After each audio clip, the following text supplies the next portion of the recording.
the range with Yoke. We are in a safe and controlled environment. We are at the gun range, Immokalee Range and Gun Club to be exact. So I've noticed the interest of the comparison of these two rifles has piqued a lot of you guys in the comments, as well as it done myself. So that was something that I was thinking about that I wanted to do before you guys actually started to talk about it.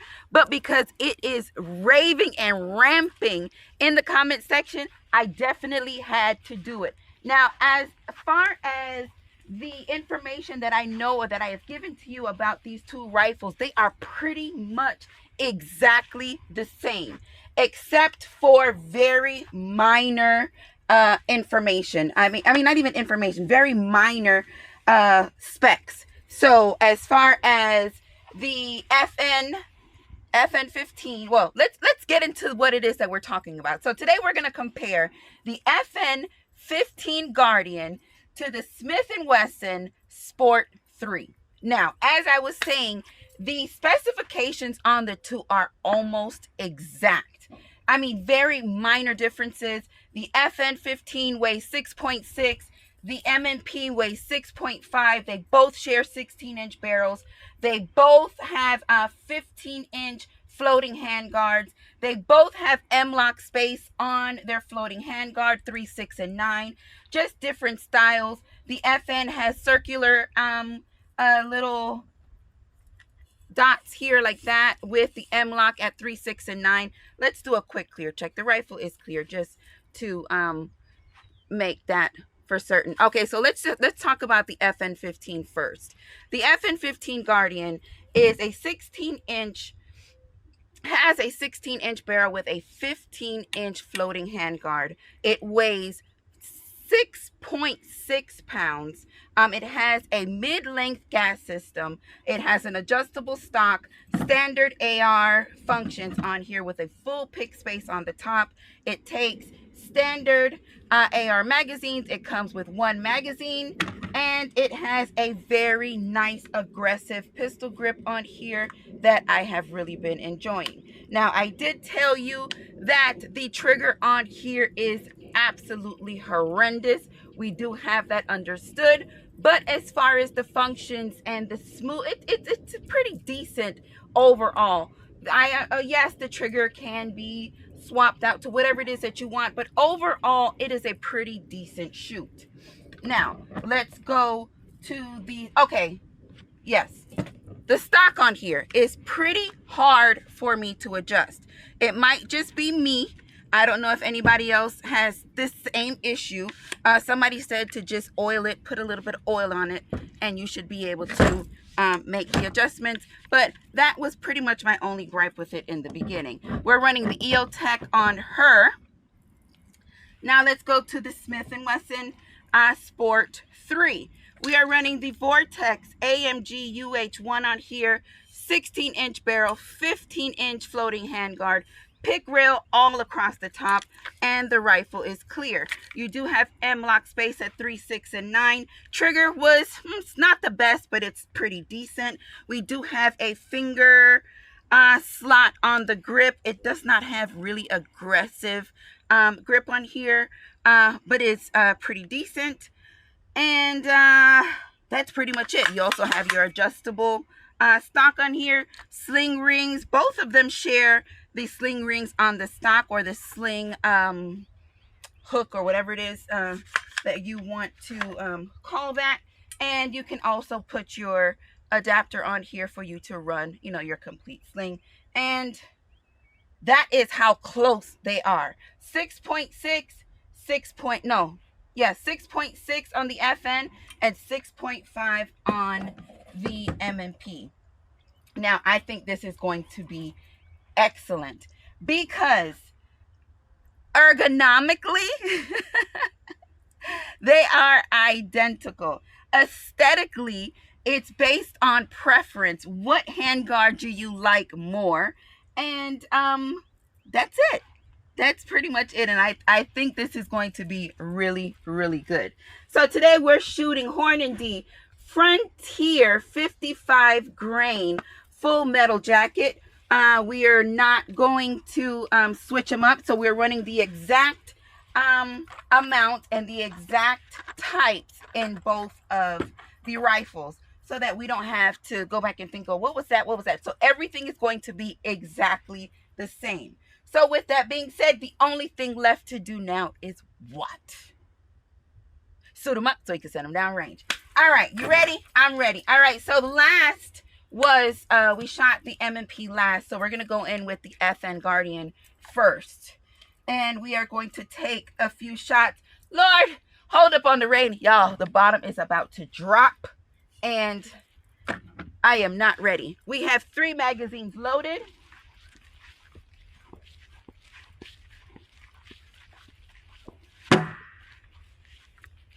And we are going to share the same for both. Both drop nice. Again, we pretty much discussed that before. So this is the FN15 Guardian up first. Y'all ready? Let's go.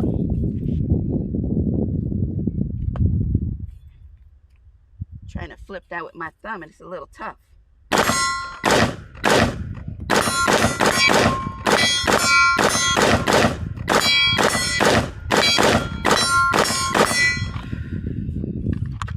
All right, so we know she's gassy, and I really don't like the trigger.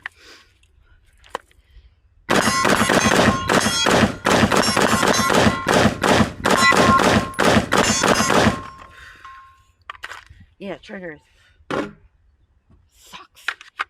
But she feels pretty good. I'm going to slow down the shots a little bit just to kind of feel the workings.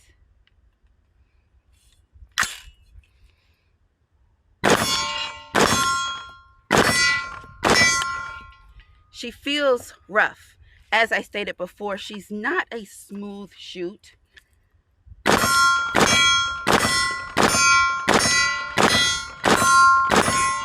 So she is kind of thumping on against my body.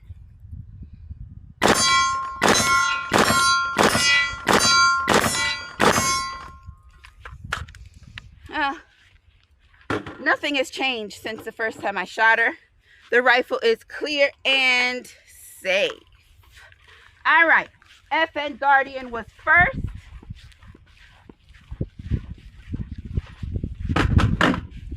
Let's go in with the Smith & Wesson Sport 3.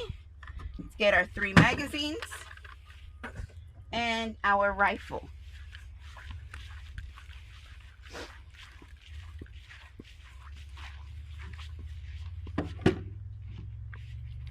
First magazine. I don't know if I can say that 1 ounce really makes that difference. What it could be is the optics too. I don't know the weight on the actual optics to say, okay, this one is, but right now with the Vortex, this does feel lighter, although it is 1 ounce lighter. So, all right, that red dot is on. She is hot.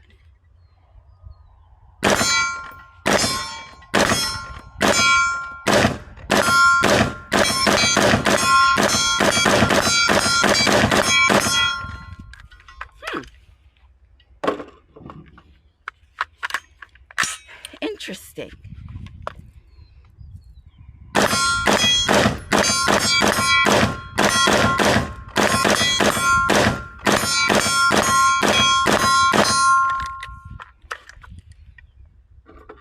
Let's do the same. Let's feel it out. We're really feeling for recoil at this point.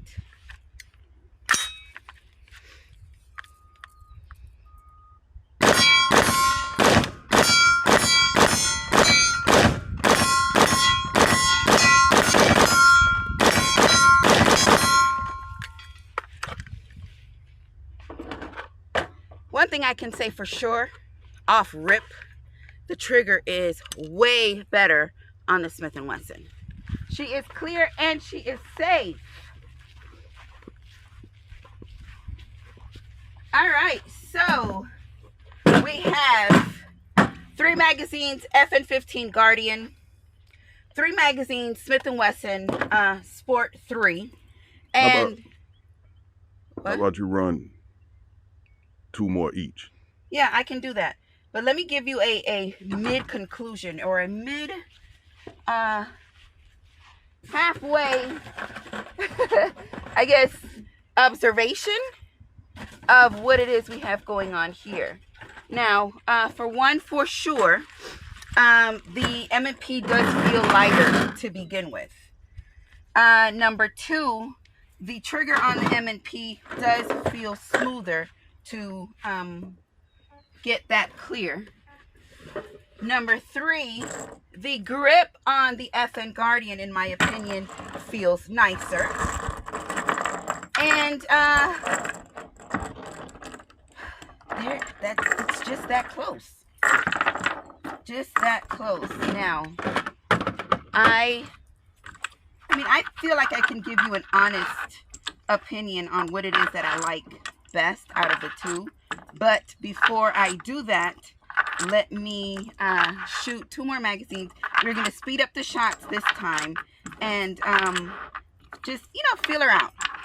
Feel her out and see how we feel after that. Steven from Alaska, thank you so much for my speed loader. I really appreciate it. My friend, everything that you sent me, I really appreciate every single thing. But this right here, buddy, you have done it with this. All right, so we are going to get, you said 2 more for each, right? That's 2. Don't fall.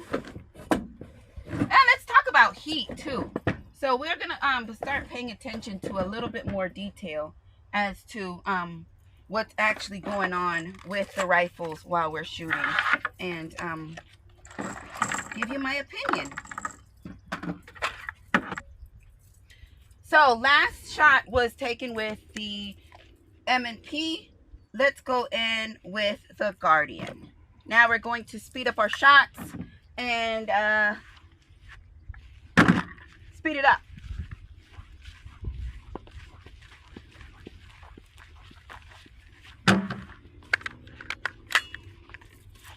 FN-15 Guardian.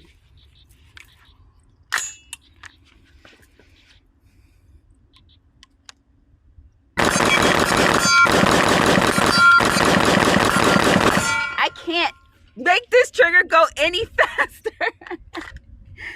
It stops me. I can't do it.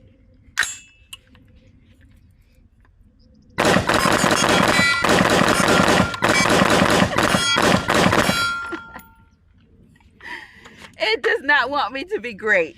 All right. FN-15 Guardian, she is clear and safe.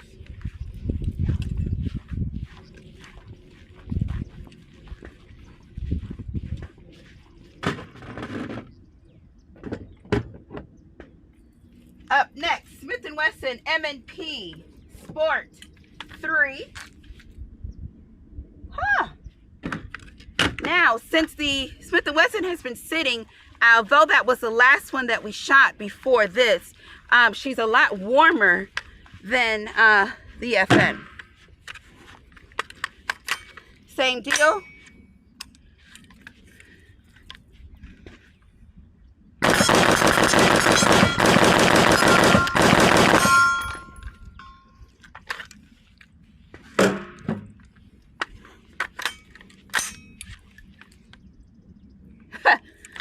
Well,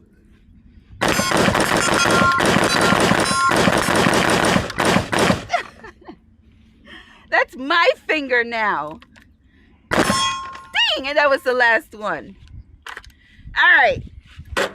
The rifle is clear and safe. Both of them heat. Look, she's smoking. Both of them feel probably equally warm, even after that last magazine through it. Let's go ahead and take this last magazine for the winner. Right now, as you can see, or as you saw, although both of these rifles share so much of the same characteristics, and I mean, just minimal differences between the two. I must say that the Smith & Wesson M&P Sport 3 has come out on top with this review. The trigger is so much nicer. Even with the red dots, it feels a lot lighter. Ergonomics is there. They're both ergonomically the same. Aesthetics, yes, the handguard on the FN is prettier, but you know, if you can rob Peter to pay Paul, like I tell y'all that I wish I can do with a lot of things, it would make a deal for me. But she's, and although she's smoking, it's not letting off that gas like the FN is, or the FN was. But the M&P came out on top. Now, y'all know I love me an FN rifle. Y'all know that I do. Y'all know that I do. But they fell short on this go round. I'm not sure if they were trying to give the consumer something more on a budget level, but because I feel like they tried to do that, they fell short in a lot of places to where they should have put a lot more attention to detail. If you knew that you were going to give them something that, you know, was a little more friendlier on the pocket, and you know, just a little bit more on, because that trigger is trash. It may not have been, or not have been a performance trigger, or a what is it called? Shoot, another a performance trigger, or even a competition trigger, but just something that's not as terrible as that. And Smith & Wesson went back to the drawing board with their 1 and 2. Seems like I have not shot the Sport 1 nor the Sport 2, so I cannot tell you if the feel of them has really made a difference, or the upgrades that they have done has made a difference. But as far as the shoot goes, it does shoot very nice and smooth. So if this is upgrades on Smith & Wesson's behalf from the factory, then yes, kudos to them. The trigger is not, it's not the best trigger, but it's not a horrible trigger. So that is great and appreciated too. But yes, if you're looking for something that's, you know, a little bit more on the friendlier side on the pocket, and Smith & Wesson will definitely be a nice AR for you. So what did y'all think? What did y'all see? Do you have either one of them? If you do, let me know what you've done, or how you feel about what it is that I decided here today, because I'm interested to know. So with that being said, listen, Yoke Gang, if you have not yet checked out www.yokegang.com, make sure that you do pick up a t-shirt or patch, support the channel. Thank you so much for supporting just by watching this video. So with that being said, y'all already know I love it when things work. These ran great, but I love y'all for life. Peace.